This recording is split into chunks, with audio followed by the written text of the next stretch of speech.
Hello good people, how are you today? I hope you're fine with your family. Jumpa lagi bersama dengan Ibu Linda dalam pendidikan agama.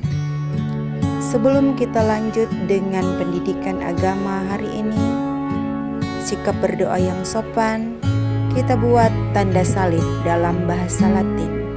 Signum Crucis, in nomine Patris et Filii et Spiritus Sancti. Amen.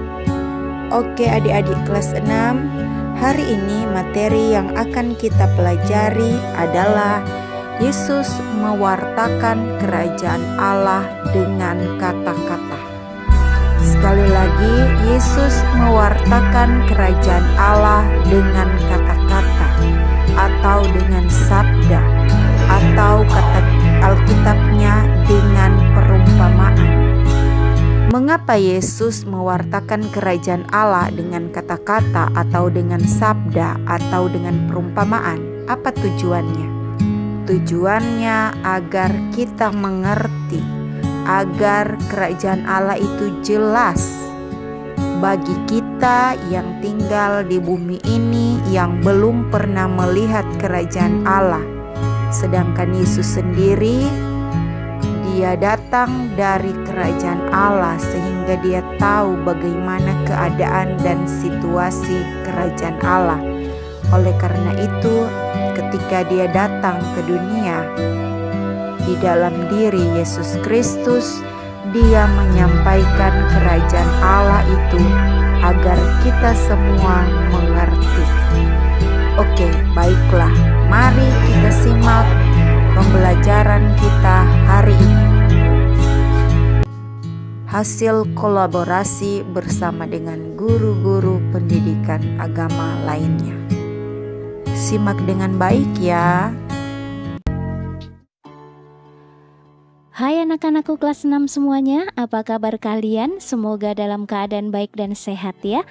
Kita bertemu lagi dalam pelajaran agama. Kali ini kita belajar materi yang ke-10 dengan judul Yesus mewartakan kerajaan Allah dengan kata-kata. Tujuan dari pelajaran kita kali ini adalah 1. Kita diajak untuk bersikap santun dalam menggunakan kata-kata supaya kita menjadi yang sopan ketika berbicara ya. Yang kedua, kita diajak untuk semakin paham apa itu arti kerajaan Allah. Yang ketiga, kita diajak untuk memahami perkataan Yesus tentang kerajaan Allah. Dan yang keempat, kita diajak untuk bertutur kata positif dan disertai tindakan yang konsekuen. Baik, marilah kita segera mulai pelajaran kita. Anak-anakku semuanya, ternyata kata-kata memiliki kekuatan yang luar biasa. Ketika seseorang berbicara, itu bisa berdampak baik maupun berdampak buruk kepada orang yang diajak berbicara. Harapannya adalah ketika kita semua berkata-kata, ketika kita ngomong nih, bisa mengajak orang lain menjadi lebih baik, bahkan bisa mempengaruhi mereka untuk terus-menerus melakukan kebaikan dalam hidupnya. Nah, seperti seorang santo kali ini, kita akan melihat kisah bersama nih Santo Fransiskus dari Assisi. Untuk kisahnya secara utuhnya nanti lihat dalam video yang terpisah ya. Ibu akan membuatkan kisah menceritakan kisah Santo Fransiskus Assisi. Ini di dalam gambar nampak Santo Fransiskus sedang bersalaman dengan seekor serigala, dan yang sampingnya adalah ketika Santo Fransiskus di sebuah hutan berbicara dengan para binatang. Ya, karena memang itulah salah satu daya kekuatan khusus dari Allah yang dimiliki oleh Santo Fransiskus Assisi ini, yaitu ia bisa berbicara kepada binatang maupun dengan tumbuhan loh. Wow, luar biasa ya. Manusia bisa ngomong dengan yang bukan sesamanya, dengan yang ada di sekitar binatang dan tumbuhan, bisa paham bahasanya ya. Dan Santo Fransiskus Assisi ini memiliki kemampuan berkata-kata yang dapat membuat orang tergerak untuk mengikutinya. Tentu saja Santo Fransiskus ini selalu mengajarkan hal-hal baik kepada orang yang ada di sekitarnya. Anak-anak, kalau tadi berbicara tentang Santo Fransiskus Assisi dengan kekuatan kata-kata yang menjadi anugerah dari Allah kepadanya, ini juga akan kita pelajari bersama bagaimana Yesus itu dengan sabdanya, dengan kata-katanya, di mana Yesus mengajarkan kerajaan Allah menjadi salah satu misinya ketika datang ke dunia. Dia mencoba memberitahukan kepada manusia di bumi ini tentang apa itu kerajaan Allah dengan berbagai cara. Salah satunya adalah melalui pewartaan berupa kata-kata, supaya orang-orang semakin paham arti, makna, maksudnya. Nah, kerajaan Allah itu sebenarnya apa sih? Kerajaan Allah itu, kalau bicara kerajaan, kadang orang image-nya langsung sebuah tempat yang megah, yang mewah, di mana ada raja, di mana ada permaisuri, ada dayang-dayang dan sebagainya. Tetapi kerajaan Allah yang dimaksud di sini beda dengan yang dimaksud kalau kerajaan dunia gitu ya. Artinya kalau kerajaan Allah adalah situasi atau keadaan, bisa juga dibilang suasana di mana Allah merajai hati manusia. Jika Allah yang merajai, pastinya Allah akan memimpin dan mengarahkan manusia. Maka manusia akan mengusahakan hal-hal baik melalui pikiran, perkataan, dan perbuatan dalam hidupnya. Ketika kerajaan Allah terwujud, maka akan terwujud pula kasih, sukacita, pengampunan, damai, sejahtera, adil, dan hal-hal baik yang lainnya. Nah, anak-anak, dalam usaha Yesus mengajarkan tentang kerajaan Allah supaya mudah diterima oleh banyak orang dari semua kalangan yang ia jumpai, maka Yesus menggunakan perumpamaan-perumpamaan atau cerita. Salah satunya adalah perumpamaan tentang seorang penabur. Di dalam kitab suci kalian nanti silahkan dibuka dari Injil Matius bab 13 ayat 1 sampai dengan 23. Di sana dikisahkan ketika itu Yesus keluar dari rumah dan duduk di tepi danau. Ternyata nih banyak orang berbondong-bondong mengerumuni dia. Lalu ia naik ke perahu dan duduk di situ. Dan semua orang pun tertarik kepada Yesus, menunggu Yesus mau bercerita atau mengajar apa. Mereka berada di tepi pantai. Lalu mulailah Yesus bercerita, yaitu ada seorang penabur yang keluar untuk menabur. Nah, ketika dia menaburkan benih itu, pertama kali ia menaburkannya di jalanan. Apa yang terjadi? Ya, namanya juga di jalanan banyak binatang-binatang dan di situ ada burung-burung. Akhirnya benih itu pun dipatokin sama burung-burung dan habis, belum sempat tumbuh ya benihnya. Berikutnya sang penabur ini melangkah lagi dan menaburkan benihnya itu di bebatuan yang ada di sekitarnya. Ya, namanya juga di batu-batu kadang masih ada terselip tanah-tanah yang tipis gitu ya. Nah, sempat tumbuh, tetapi karena kena sinar matahari ya langsung layu dan mati. Tunas itu tidak jadi tumbuh dengan baik. Berikutnya, apa yang terjadi? Si penabur itu menabur benih di antara semak berduri.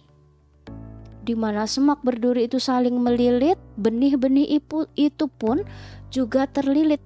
Sempat mau tumbuh, tetapi bagaimana bisa?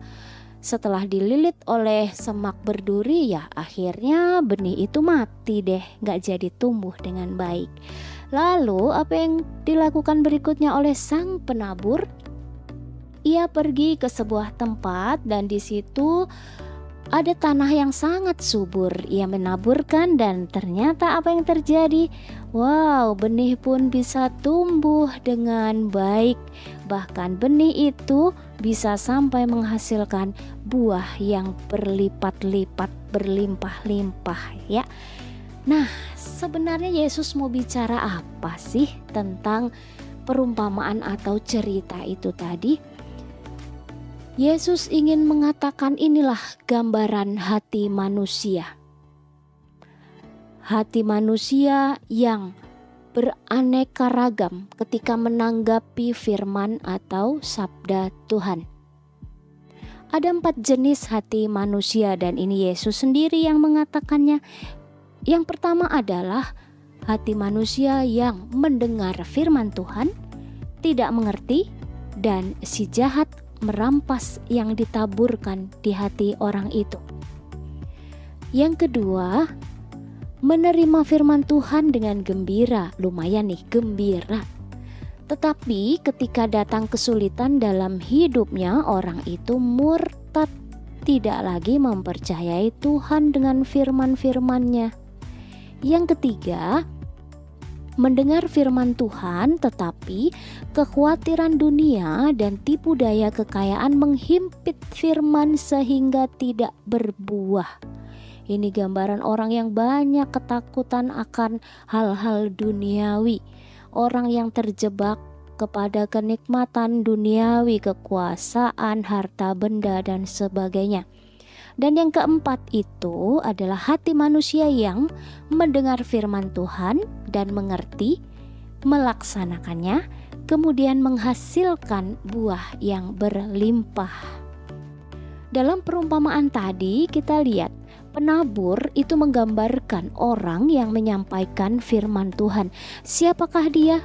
Ya, dia adalah orang-orang di sekitar kita yang mencoba mengatakan kebaikan-kebaikan kepada kita. Misalnya nih, kalau kamu ditegur oleh orang tuamu karena kamu melakukan kesalahan, berarti orang tuamu itu menjadi seorang penaburnya.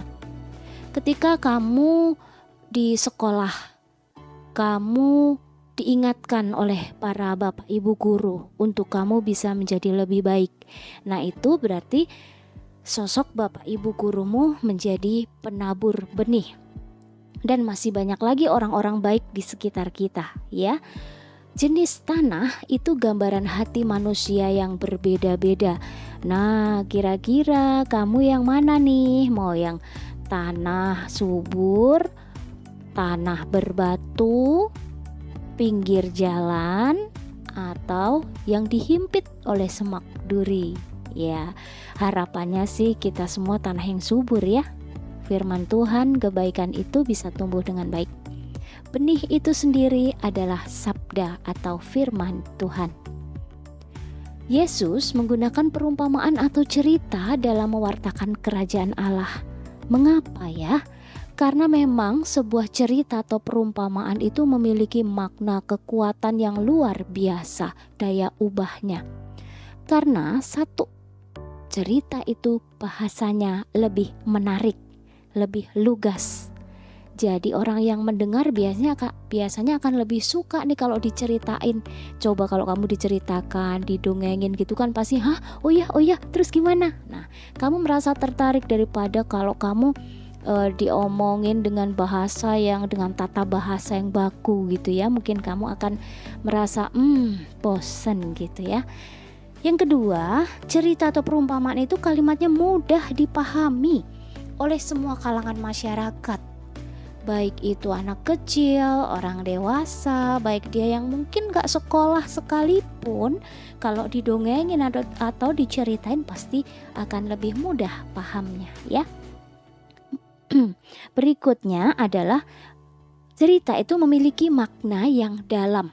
Bisa jadi nih ceritanya sama, tetapi antar kamu atau temanmu ketika membaca itu menemukan maknanya yang berbeda loh. Atau bisa jadi dengan cerita yang sama, kamu hari berikutnya lagi membaca lagi cerita atau mendengarkan cerita itu bisa jadi menemukan makna lain lagi gitu ya.